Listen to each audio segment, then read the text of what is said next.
Good morning. कैसे हो? चल रहा है पढ़ाई? ये इंडोक्राइन ग्लैंड के बारे में बताए थे। थोड़ा सा हमने आपको बताया था कि कुछ ऑर्गेन से भी हार्मोन निकलता है, उस टिश्यू या उस सेल से जहाँ से वो हार्मोन निकलता है, that is not a endocrine gland. तो थोड़ा सा उसके बारे में जानना है और उसमें मेन चीज आपको जानना है कि हार्मोन कैसे एक्शन करता है, माने mechanism of the hormone action. शुरू करें बेटा। ये देखो, hormones of heart, kidney and gastrointestinal tract. ये देखो क्या कहता है, it is not endocrine gland. अब यहां पर देखो, हार्ट से भी निकलता है हार्मोन, किडनी से भी निकलता है और गैस्ट्रोइंटेस्टाइनल ट्रैक्ट से भी निकलता है। तो जिस सेल या जिस टिश्यू से ये हार्मोन निकलता है, that is not a endocrine gland, ये दिमाग में रखना। But they produce the hormone. Hormone का मतलब क्या होता है कि एस्टिमुलेट करना, for the production, for the secretion, माने उस टारगेट सेल को एक्टिवेट करता है, स्टिमुलेट करता है। उस टारगेट सेल का क्या काम है, उसको स्टिमुलेट करना, that is known as hormone.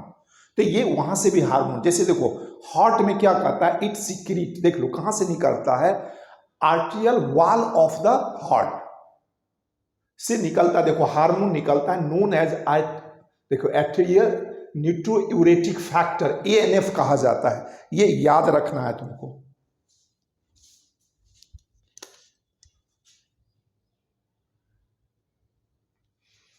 देखो,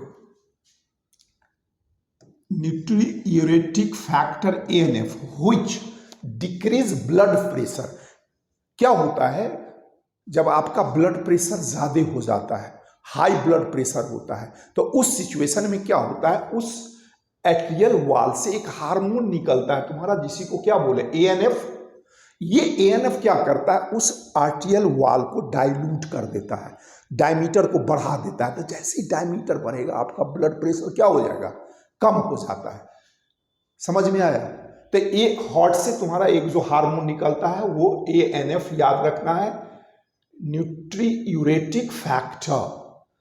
क्या काम करता है, decrease blood pressure, dilution of the blood vessels. Blood vessels को क्या करता है, डायल्यूट का मतलब उसका डायमीटर बढ़ा देता है। तो जैसे ही डायमीटर बढ़ाएगा तो प्रेशर क्या हो जाएगा, आपका कम हो जाता है। दूसरा देखो, किडनी से निकलता है, देखो कहता है it produce a hormone called erythropoietin, erythropoietin which stimulate erythropoiesis. Erythropoiesis क्या होता है, एक प्रोसेस होता है formation of the RBC. RBC जो फॉर्मेशन होता है, तो उसी को कहा जाता है एरिथ्रोपोइसिस। एक क्या होता है, किडनी से एक ये हार्मोन निकलता है एरिथ्रोपोइटिन, जो आरबीसी के फॉर्मेशन में हेल्प करता है। और ये किडनी में कहां से निकलेगा, तो देखो जेस्टा ग्लूमेरुलस सेल्स, जहां पर ग्लूमेरुलस का फॉर्मेशन होता है, जहां पर मिलता है, उसी को जेस्टा क्या बोलते हो, जेस्टा ग्लूमेरुलस सेल्स से निकलता है। ठीक है, याद रहेगा। दूसरा देखो, गैस्ट्रो इंटेस्टाइनल ट्रैक्ट से। देखो अब गैस्ट्रो इंटेस्टाइनल ट्रैक्ट से माने यहां पर क्या हो गया, तुम्हारा होल एलिमेंट्री कैनाल।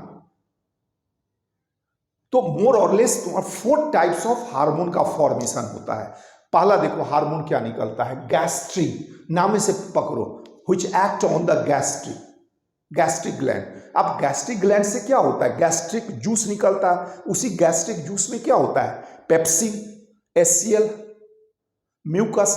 तो ये गैस्ट्रिन क्या करता है, तुम्हारा उस गैस्ट्रिक ग्लैंड को एक्टिवेट करता है, स्टिमुलेट करता है for the formation of, for the secretion of pepsin, HCL. देखो क्या कहता है, टू प्रोड्यूस गैस्ट्रिक जूस।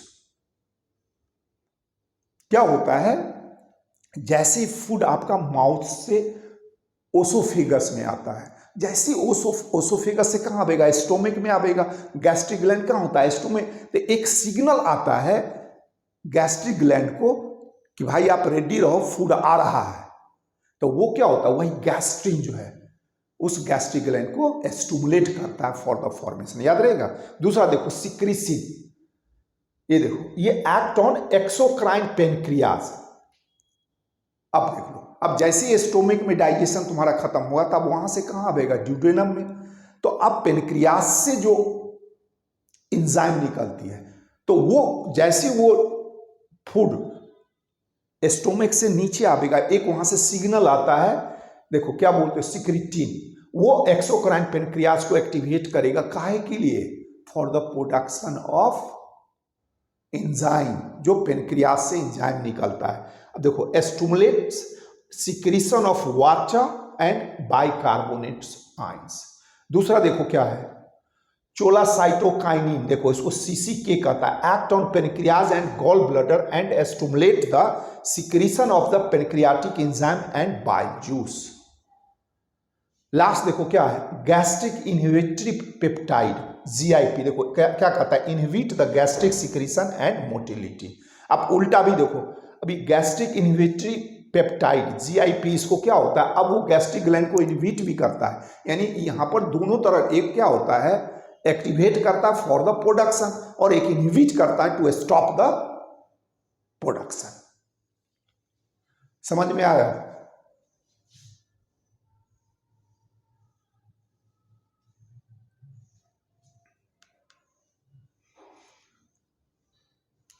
अब देखो non endocrine tissue secrets hormone, एक हार्मोन और निकलता है जिसको कहा जाता है ग्रोथ फैक्टर। देखो ये क्या होता है, ये ग्रोथ फैक्टर करके हार्मोन निकलती है जो नॉन इंडोक्राइन टिश्यू होता है, और उसका काम क्या होता है, it is essential for the normal growth of the tissue and their repairing and regeneration. तो ये थोड़ा सा याद रखना, ग्रोथ फैक्टर, ये टिश्यू है, वो टिश्यू माने नॉन इंडोक्राइन है, but they produce the growth factor which maintain for the normal growth of the tissue, और ये हेल्प करता है तुम्हारा टिश्यू रिपेयर और रीजनरेशन में। क्लियर है? तो इतना जानना था तुमको। अब लाभ देखो, ये तुमको मैकेनिज्म ऑफ हार्मोन एक्शन पढ़ना है। एक्चुअली हमने क्या बोला था कि ये जो हार्मोन जो होता है ये मैसेंजर का काम करता है। तो अब यहां पे आता है कि ये how can that hormone act, कैसे वो टिश्यू को या उस सेल को स्टिमुलेट करता है। तो यहां पर क्या होता है कि हर सेल में एक रिसेप्टर होता है। तो यहां पर दो तरह का रिसेप्टर होता है, एक सेल मेम्ब्रेन पे होता है और दूसरा न्यूक्लियस पे होता है। तो हार्मोन एक्शन इट मींस दो तरह का होगा। तो देखो क्या कहता है, hormone receptor present on the cell membrane of the target cell. माने हमने क्या बोला, मैकेनिज्म ऑफ हार्मोन एक्शन दो तरह से होगा। ये हार्मोन रिसेप्टर एक सेल मेम्ब्रेन पे होता है, तो वो सेल को एक्टिवेट करता है, और एक ये हार्मोन रिसेप्टर कहाँ होगा, न्यूक्लियस पे होता है, जो न्यूक्लियस को एक्टिवेट करता है।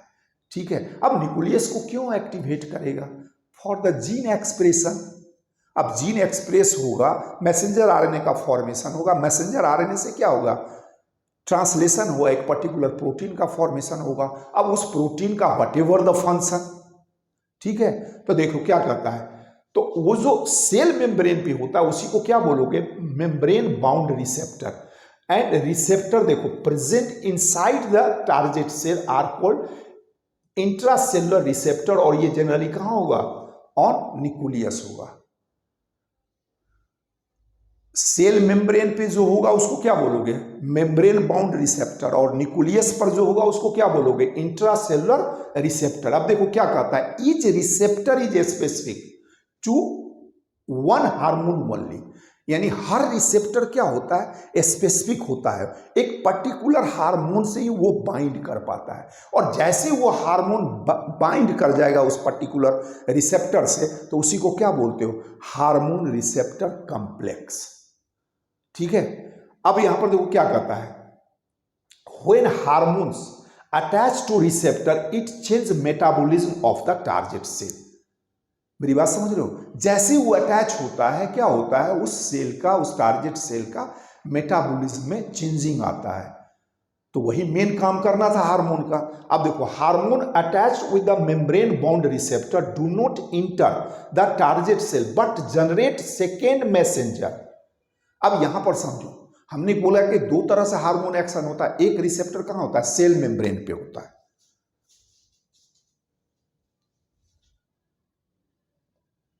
ध्यान से देखो आप क्या बोल रहे हैं,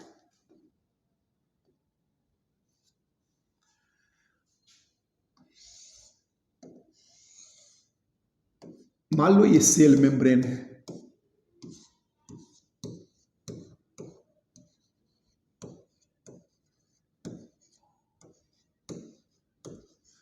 अब एक रिसेप्टर देखो यहां पर है,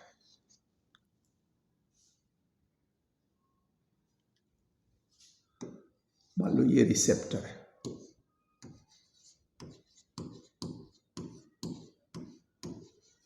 अब ये रिसेप्टर एक पर्टिकुलर हार्मोन से बाइंड करेगा। तो मान लो एक हार्मोन यहां पे आके बाइंड कर गया, ये हार्मोन है, जैसे बाइंड करेगा तो अब क्या हो गया, हार्मोन रिसेप्टर कॉम्प्लेक्स हो गया। तो और ये हार्मोन इनसाइड नहीं आवेगा, क्या होता है यहां पर एक सेकेंड मैसेंजर ये जनरेट करता है। कैसे करेगा देखो, अब मान लो यहां पर कोई एंजाइम है और ये एक एटीपी देखो यूज करता है यहां पर, और ये एटीपी कन्वर्ट क्या हो जाएगा, सी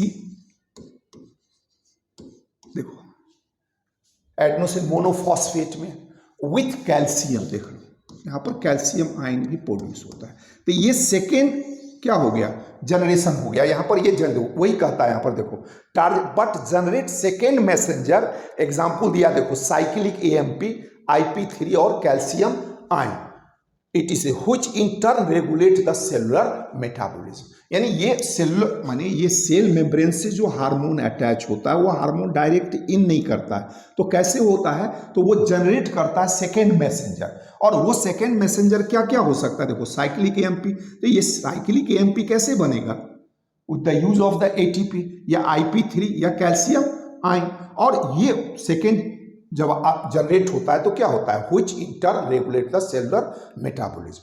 दूसरा देखो एक न्यूक्लियस पे होता है, क्या कहता है, hormone interact with the intracellular receptor, जैसे एग्जांपल दिया एस्ट्रॉइड हार्मोन्स, आइडोथायरोनिन, बताएंगे क्या होता है, regulate gene expression and chromosome function.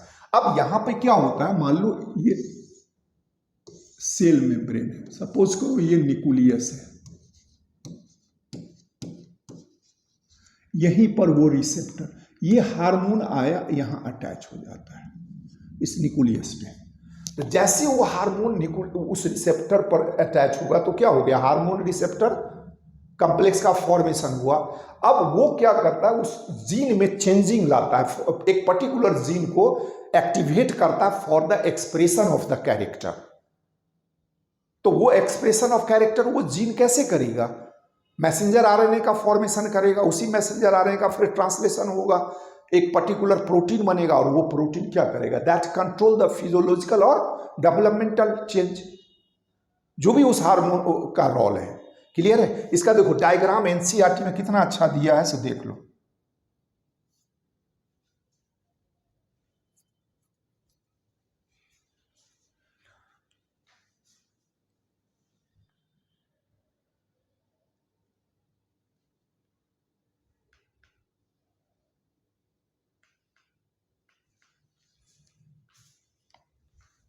ले लो फोटो, लोगे लो लो।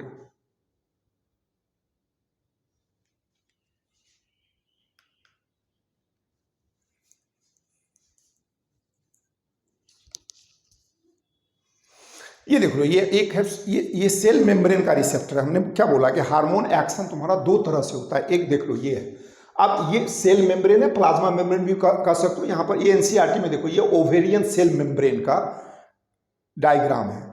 अब ये रिसेप्टर है,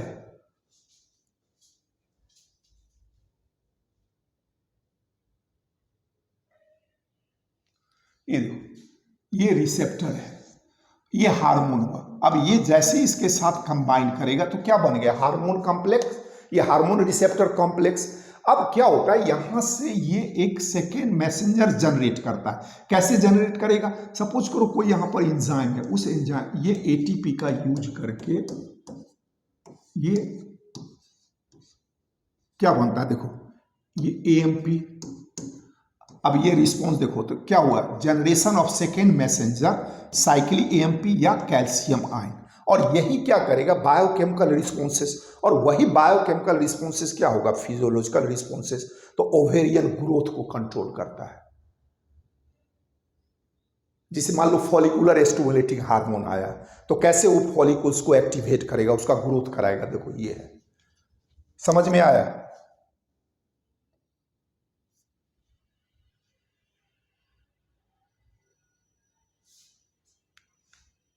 ये दूसरा, ये न्यूक्लियस पर देख लो।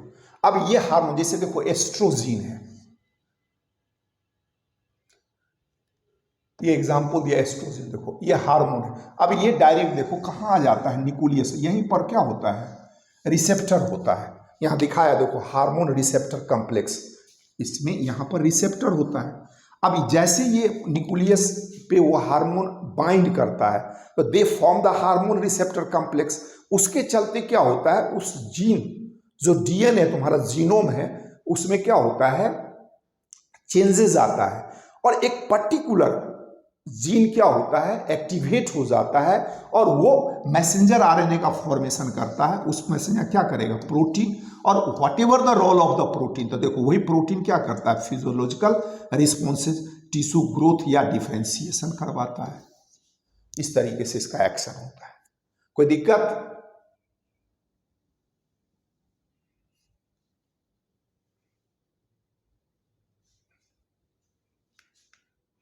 ये देखो ये हार्मोन जो है तुम्हारा on the basis of the chemical nature, chemical nature के आधार पे इसको डिवाइड किया है इनटू, देखो ग्रुप में एक होता है तुम्हारा प्रोटीन हार्मोन, उसी को पेप्टाइड बोलो, पॉलीपेप्टाइड या प्रोटीन हार्मोन। उसमें आता है देखो insulin, glucagon, pituitary hormone, hypothalamic hormone, etc. दूसरा होता है एस्ट्रॉइड, याद करना है बेटा।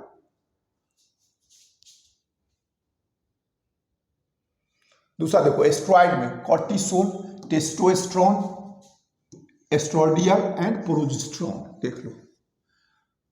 आइडोथायरोनिन्स में थायराइड हार्मोन्स आ गया, और अमीनो एसिड डेरिवेटिव्स में आता है इपिनेफ्रॉन। ये याद करना है, समझ में आया? कोई शक? बोलो। ये इतना मैकेनिज्म में पढ़ना था, ज्यादा नहीं ध्यान देना था। हाँ सोनाक्षी बोलो, क्या दिक्कत है?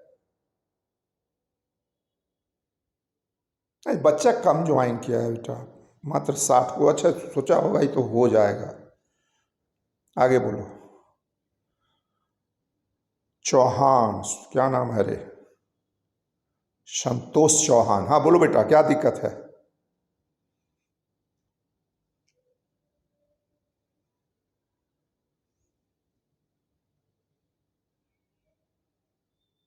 क्या नाम है रे?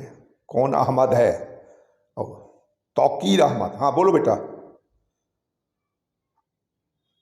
चलो चलो, गुड मॉर्निंग। और सब ठीक है? पढ़ाई चल रहा है? अभी से 23 की तैयारी अभी से लग जाओ। 23, अगर 23 नीट क्वालिफाई करना है तो अभी से लग जाओ। आप उधर भी पढ़ो ना।